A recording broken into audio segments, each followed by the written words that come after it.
Man, I would love to look up and see if there's ever been a reference to the Pope of the Catholic Church as the reigning king. I'd love to just know: have they ever have they ever put in writing that the Pope of the Roman Catholic Church can also be known as the reigning king? That would be odd. So a long time ago in a galaxy far, far away, I had made a video in like the very beginning of my channel, almost 4 years ago now, called Unum Sanctum. And this answers Dr. Ardis's question. The history of Sestu KV trusts. The first trust of the world, Unum Sanctum, is one of the most frightening documents of history and the one most quoted as the primary document of the popes claiming their global power. So this happened hundreds and hundreds of years ago. It is an express trust deed. The last line reads, "Furthermore, we declare, we proclaim, we define that it is absolutely necessary for salvation that every human creature be subject to the Roman pontiff. It is not only the first trust deed in history, but also the largest trust ever conceived, as it claims the whole planet and everything on it conveyed in trust. Triple crown of ball, aka the papal tiara, and trireginum. In 1302, Pope Boniface, which means beneficent, they love their opposites, don't they? Issued his infamous papal bull, Unum Sanctum, the first express trust. He claimed control over the whole planet, which made him king of the world.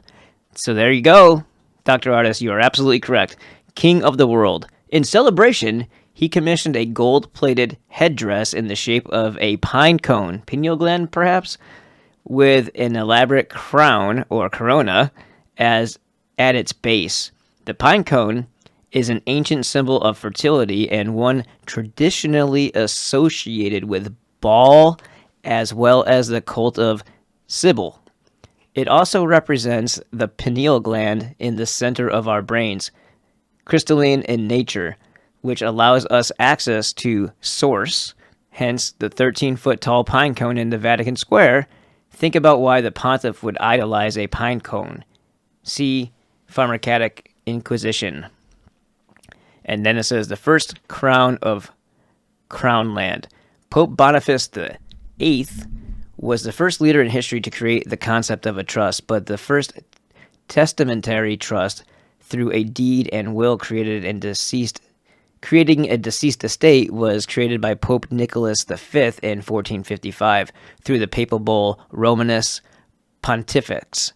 This is only one of 3 papal bulls to include the line with the incipit for a perpetual remembrance. This bull had the effect of conveying the right of use of the land as real property, royalty, real, right?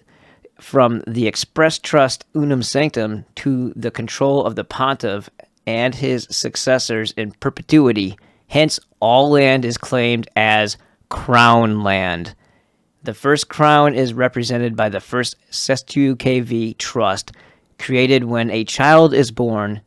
It deprives us of all beneficial entitlements and rights on the land. The second crown of Commonwealth. The second crown was created in 1481 with the papal bull Aeterni Regis, meaning eternal crown, by Sixtus the Fourth, being only the second of 3 papal bulls as deeds of testamentary trusts.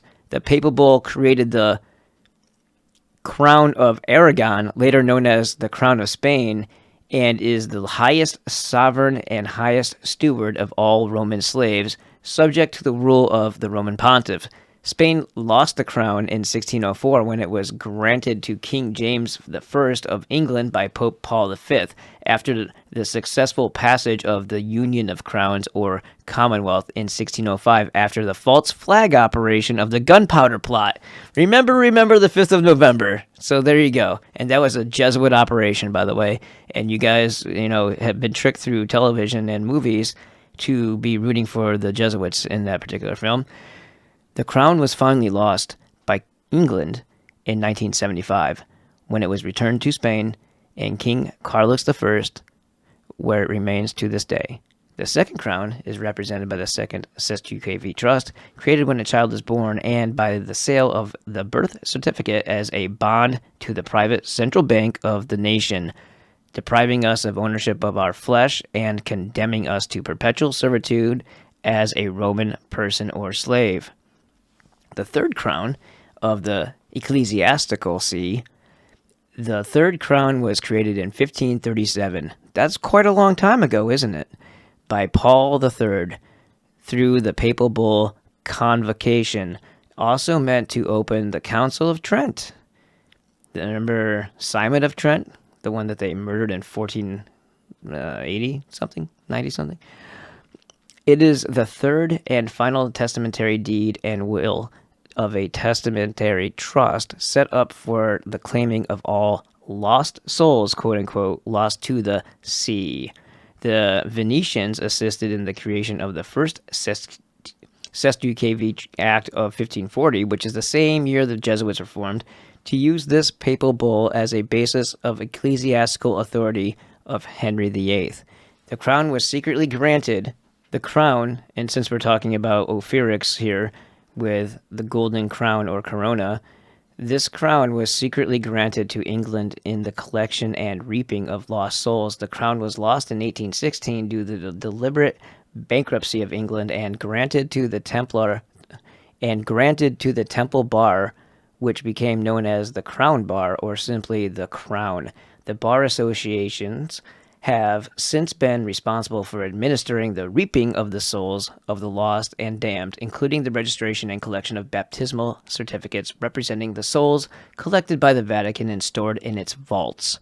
The third crown is represented by the third SSQKV Trust, created when a child is baptized. It is the parent's grant of the baptismal certificate, title to the soul, to the church or registrar.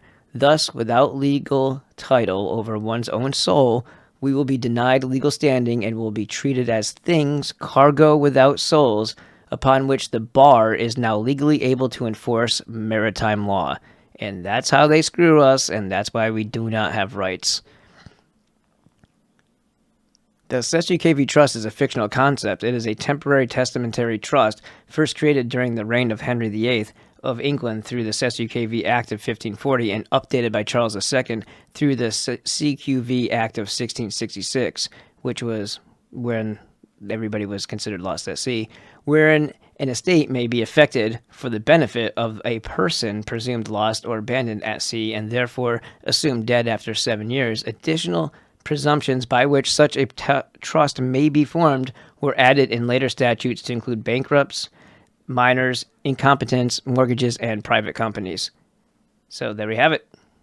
Yeah, I would imagine, because I mean he's also the replacement of Christ on earth. Isn't that what the whole purpose of the Pope is?